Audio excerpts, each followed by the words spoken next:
Et je vais vous dire d'où il m'a sorti. La vie que j'avais avant. J'ai 37 ans et puis, tout jeune, j'ai vu les choses de Dieu, les réunions, les missions, et puis c'est pas pour ça que je m'approchais de Dieu, au contraire, bien au contraire. J'étais un garçon que j'ai connu les bas, j'aimais bien aller boire, faire la bringue avec les amis. J'avais un métier aussi qui n'était pas la gloire de Dieu. Pas de policier là-dedans, j'étais un voleur.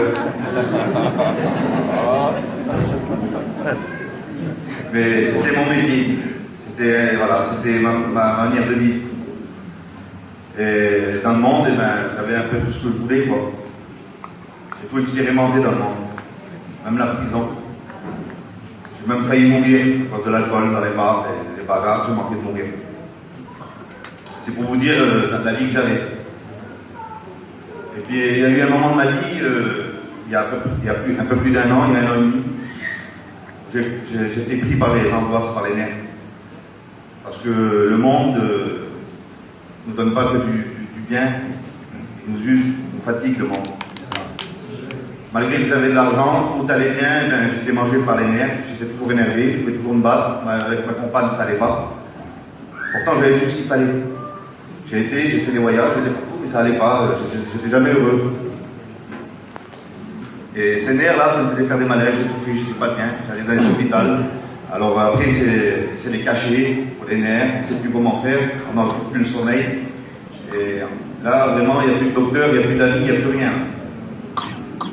Et puis je me retrouvais dans une mission à Toulouse, et puis un soir, il y avait une réunion, comme celle-ci, et j'étais au fond là-bas. Et dans ma famille, moi, tout le monde c'est des chrétiens. Et moi, il y avait moi qui n'étais pas chrétien. Et je regardais sur les chrétiens, moi, je dis comment ça se fait? Pourquoi ils sont comme ça? Je me posais des questions, parce que quand on n'est pas chrétien, c'est bizarre pour comme ça.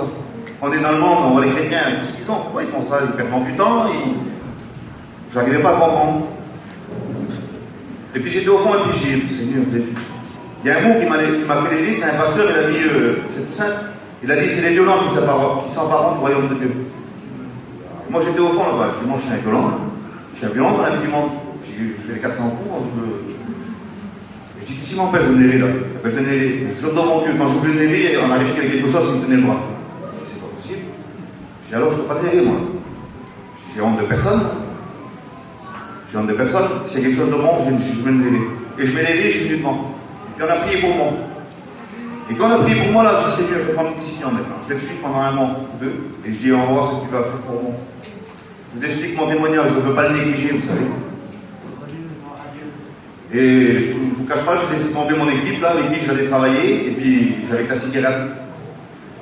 Et les garçons disaient, tu t'es levé dans la réunion, tout ça. Mais je dis oui, mais j'aime bien fumer, moi. C'était naturel pour moi. Et il a passé un mois, 2 mois, et puis un matin, je suis monté dans ma voiture, on était en mission, je suis parti avec ma voiture, et puis j'ai fumé une cigarette, et puis vraiment j'en avais marre de la vie là. Je dis, Seigneur, j'arrive pas alors, comment je pourrais faire pour être chrétien? J'ai jeté cette cigarette. Et quand j'ai jeté la cigarette, là, j'ai commencé à penser à Dieu. J'ai dit, regarde, ils sont tous à la ville, le dimanche matin, ils sont à la réunion, je dis, moi, je n'arrive pas. Je repars toujours en arrière. Je dis, Seigneur, comment je pourrais faire pour te trouver, mon Dieu, comment je pourrais faire pour te rencontrer, pour faire une réelle rencontre? Et là, dans mon cœur, c'est simple. J'ai pensé au roi mage. Je dis, Seigneur, c'est toute la Noël, tout le monde nous connaît ça, c'est simple.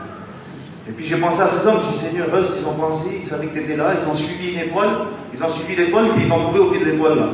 Ils t'ont trouvé. Je dis, comment je pourrais faire pour eux, moi? Et je dis, Seigneur, quelle beauté. Et cette étoile là, je me dis en vérité, je l'ai vu dans mon esprit, je l'ai vu.